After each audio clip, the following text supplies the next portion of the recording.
RS brothers లో ఆషాఢం KG sale మళ్ళీ మొదలైంది. మరెన్నో క్రేజీ ఆఫర్స్ ఖైదీ చేయండి ఆర్ఎస్ బ్రదర్స్.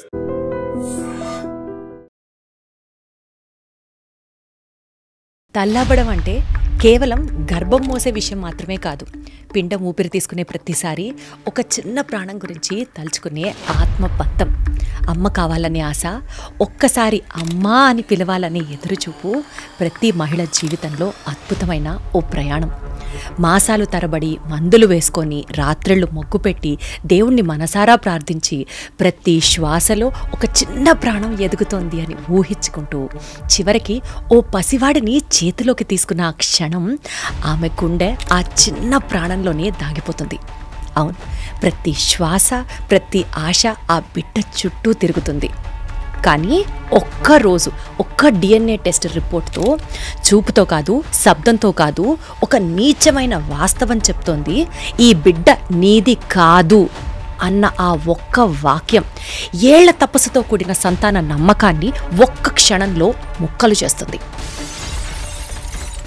ఇది మౌనంగా కనిపించవచ్చు, కానీ ఒక తల్లి గుండె తెగిపోతున్నటువంటి శబ్దం. ఇది సినిమా కథ కాదు, హైదరాబాద్లో జరిగిన అసలు సిసలైన సంఘటన.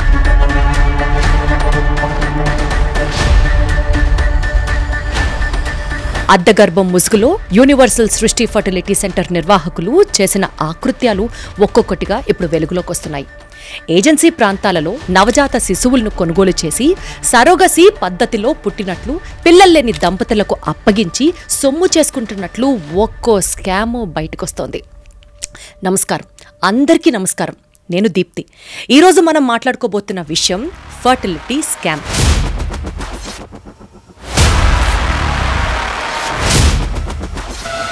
IVF, సరోగసీ మాయ, మరియు మనం ఎలా జాగ్రత్త పడాలి, మన జ్ఞానం మనకి రక్షణ. అసలు IVF, సరోగసీ అంటే ఏంటో ఫస్ట్ తెలుసుకుందాం. IVF అంటే ఇన్ విట్రో ఫర్టిలైజేషన్. ఇందులో భార్య నుండి అండాన్ని, భర్త నుండి వీర్యాన్ని తీసుకొని ల్యాబ్లో ఫర్టిలైజ్ చేసి దాన్ని గర్భాశయంలో పెట్టడం. మరి సరోగసీ అంటే ఒక సరగేట్ తల్లి ఇతరుల బిడ్డను మోస్తుంది. అంటే ఆ తల్లి గర్భాన్ని మోస్తుంది, కానీ ఆ బిడ్డ మాత్రం ఆమెది కాదు. ఇన్ఫ్యాక్ట్ బయలాజికల్ పేరెంట్స్కి సంబంధించిందన్నమాట. ఇది చాలా సున్నితమైన అంశం. ఒక మంచి నిబద్ధత, శాస్త్రీయత, చట్టపరమైన అనుమతులపై ఆధారపడి ఉంటుంది. హైదరాబాద్లో జరిగిన ఘోరమైన స్కామ్ గురించి ఇప్పుడు ఒకసారి చెప్తా. యూనివర్సల్ సృష్టి ఫర్టిలిటీ క్లినిక్లో జరిగింది. ఇది వైజాగ్లో ఉంది. హైదరాబాద్లో ఒక జంట సంతానం కోసం డాక్టర్ నమ్రతను వైజాగ్లోని యూనివర్సల్ సృష్టి ఫర్టిలిటీ సెంటర్లో IVF ట్రీట్మెంట్ కోసం కలిశారు. ఆమె IVF వద్దని సరోగసీ బాగుంటుంది అని నచ్చచెప్పింది. వారి దగ్గర నుంచి 35 లక్షల రూపాయలను ఛార్జ్ చేసింది. కానీ DNA టెస్ట్ చెయ్యగానే తేలిందేంటంటే పిల్ల మాత్రం వారిది కాదు అని. ఇప్పుడు వెలుగులోకి వచ్చింది ఈ స్కామ్. ఈ ఫర్టిలిటీ సెంటర్కి చాలా ఘనమైన నేర ఘోర చరిత్ర ఆల్రెడీ పాస్ట్ నుంచి ఉంది. ఒక్కసారి ఫాస్ట్గా జరిగిన ఇన్సిడెంట్స్ గురించి మీకు చెప్తాను, చూడండి. ఉమ్మడి ఖమ్మం జిల్లాకు చెందిన భార్యాభర్తలకు పెళ్లై 18 ఏళ్లు దాటినా పిల్లలు పుట్టకపోవడంతో 2019లో యూనివర్సల్ సృష్టి ఫర్టిలిటీ సెంటర్ నిర్వాహకురాలు డాక్టర్ నమ్రతను ఆశ్రయించారు. వారి వద్ద 13 లక్షల రూపాయలు తీసుకొని సరోగసీతో బిడ్డను అందిస్తామంటూ నమ్రత భరోసానిచ్చారు. కోవిడ్ సోకి సరోగసీ చికిత్స అందిస్తున్న మహిళ మృతి చెందినట్లు బురడి కొట్టించారు. ఫర్టిలిటీ కేంద్రం సాగిస్తున్న మోసాల గురించి తెలిసిన బాధితులు KPHP ఠాణాలో ఫిర్యాదు చేశారు. ఇదొక ఘటన అయిందా?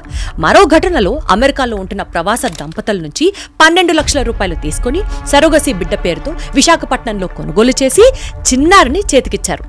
అనుమానం వచ్చిన వారు DNA పరీక్షలు చేయించారు. దీంతో అసలు నిజం బయటపడింది. 2015లో పోలీసులకు ఆసుపత్రిపై ఫిర్యాదు చేశారు. హైదరాబాద్లోని కేంద్రాలకు వచ్చిన భార్యాభర్తలకు వైద్య పరీక్షలు నిర్వహించి సరోగసీ కోసం విశాఖపట్నం పంపుతున్నారు.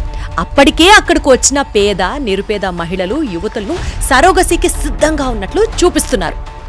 పిల్లల రూపురేఖలపై అనుమానం రావడంతో దంపతుల నుంచి వీర్యకణాలు, అండాలను సేకరించి వాటిని ఏ మహిళ గర్భంలో ప్రవేశపెడుతున్నామనేది వివరిస్తారు. ఏమాత్రం అనుమానం రాకుండా గర్భంలో ఊపిరి పోసుకుంటున్న బిడ్డకు సంబంధించిన సమాచారం ఎప్పటికప్పుడు కాబోయే తల్లిదండ్రులకు అందజేస్తూ ఉంటారు. డెలివరీ సమయం ముందుగానే చెప్పి విశాఖపట్నంలో బిడ్డను అప్పగిస్తారు. పిల్లల రూపురేఖలపై అనుమానం వచ్చిన బాధితులు DNA పరీక్ష చేసినప్పుడు అక్రమాలు బయటపడుతున్నాయి.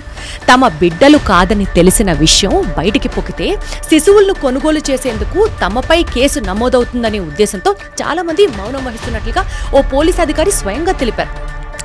ఏపీ, తెలంగాణ, ఒడిశా, అస్సాం, పశ్చిమ బెంగాల్, కర్ణాటక తదితర రాష్ట్రాల్లో నిందితులు దళారులను ఏర్పాటు చేసుకుంటారు.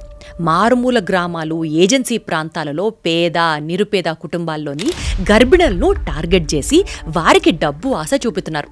వారికి బిడ్డ పుట్టబోయే సమయాన్ని తెలుసుకుంటున్నారు.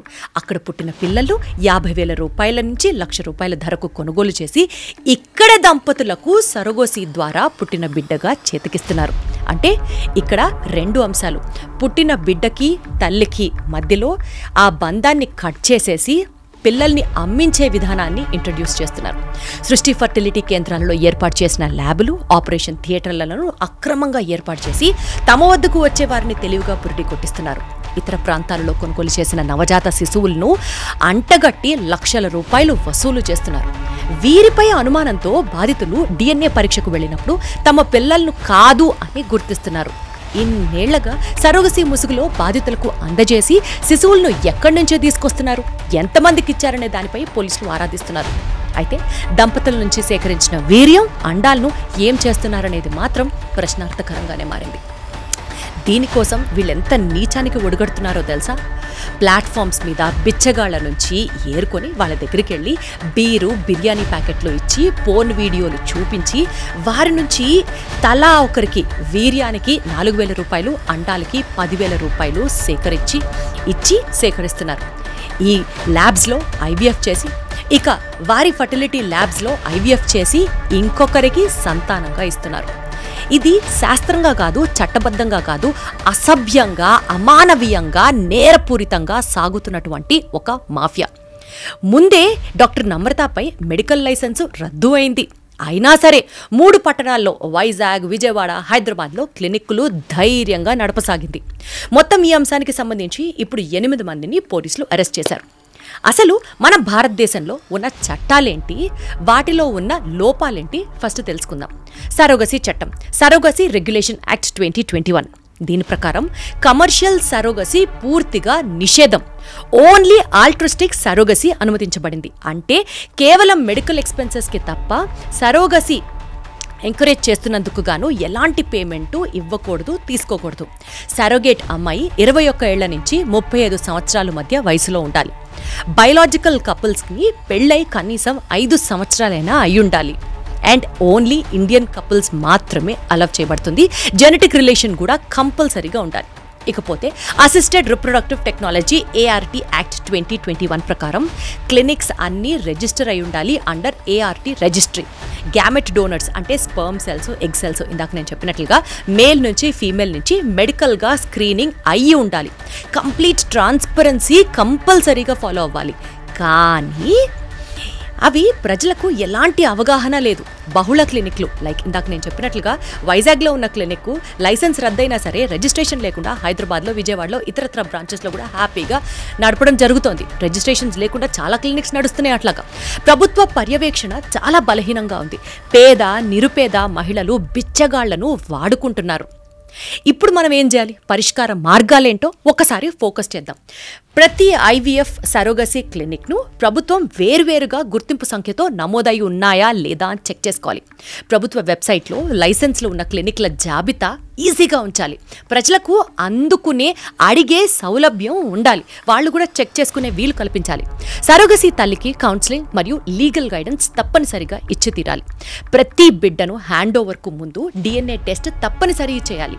అండ్ మోస్ట్ ఇంపార్టెంట్లీ పేదలను లాలించకుండా, లేకపోతే వాళ్ళకి డబ్బు ఆశ చూపించకుండా ఆనెస్ట్గా, నిజాయితీగా గర్భధారణ విధానాలు ఏమైతే ఉంటాయో అవన్నిటినీ వాళ్ళని మనస్ఫూర్తిగా అమలు చేసేలాగా ఒప్పించగలగాలి. అండ్ దంపతులు కూడా చాలా అవేర్గా ఉండాలి అండ్ జాగ్రత్త పడాలి. వాళ్ళు ఎలా జాగ్రత్తగా ఉండాలంటే IVF క్లినిక్ లైసెన్స్లని పరిశీలించండి. ప్రభుత్వ నిబంధనలలో ఉన్నాయా లేదా అని ఒకసారి చెక్ చేసుకోండి. చిన్నలో చిన్న అడుగు, ప్రతి స్మాల్ స్టెప్ జరిగేటప్పుడు తీసుకునేటప్పుడు డాక్యుమెంటేషన్ కంపల్సరీ అని మీరు అడగండి, అది మీ రైట్. ఒక్కో దశలో ఒప్పందాలు ఉండొచ్చు, రసీదులు ఉండొచ్చు, అన్నిటినీ జాగ్రత్త పరచుకోండి. Make a list of everything. Surrogate తల్లిని కలవండి, చట్ట ప్రకారం ఇది అవసరం. 3 నెలల్లో పాప వచ్చేస్తుంది అనే మాటలకి దయచేసి లోనవ్వకండి. ఇది నమ్మకం మీద ప్రయాణం, బిడ్డను కొనే వ్యవహారం మాత్రం కాదు. ఫైనలీ ధర్మమే రక్షకుడు అన్నది ఒక్కసారి అర్థం చేసుకోండి. ఇలాంటి సంఘటనలను మనకి గాయాల్ని చేస్తాయి, కానీ ఒకటి మాత్రం మనం అందరం గుర్తుంచుకోవాలి, ధర్మో రక్షతి రక్షతః. ధర్మాన్ని కాపాడినప్పుడు ధర్మమే మనల్ని కాపాడుతుంది. నిజాయితీగా జీవించడం, వ్యవస్థను నమ్మడం మనవంతు బాధ్యత. ఈ వ్యవస్థలో మార్పు రావాలి అంటే ఫస్ట్ ఆఫ్ ఆల్ మనం మారాలి. మనం జాగ్రత్తగా ఉంటే ఇంకెవ్వరూ మనల్ని మోసం చేయలేరు, మనం మోసపోము. మీ అభిప్రాయాలను, అనుభవాల్ని కూడా పంచుకోండి. ఈ స్కామ్ గురించి మీ స్నేహితులకు చెప్పండి. అవగాహన మార్పుకు పునాది అని నమ్మండి. అంటిల్ నెక్స్ట్ ఎపిసోడ్, నేను మీ దీప్తి, ఒక బాధ్యతతో మాట్లాడుతున్న మీలాంటి ఒక సాధారణ సిటిజన్. జాగ్రత్తగా ఉండండి, నిజాయితీగా బతకండి. జై హింద్.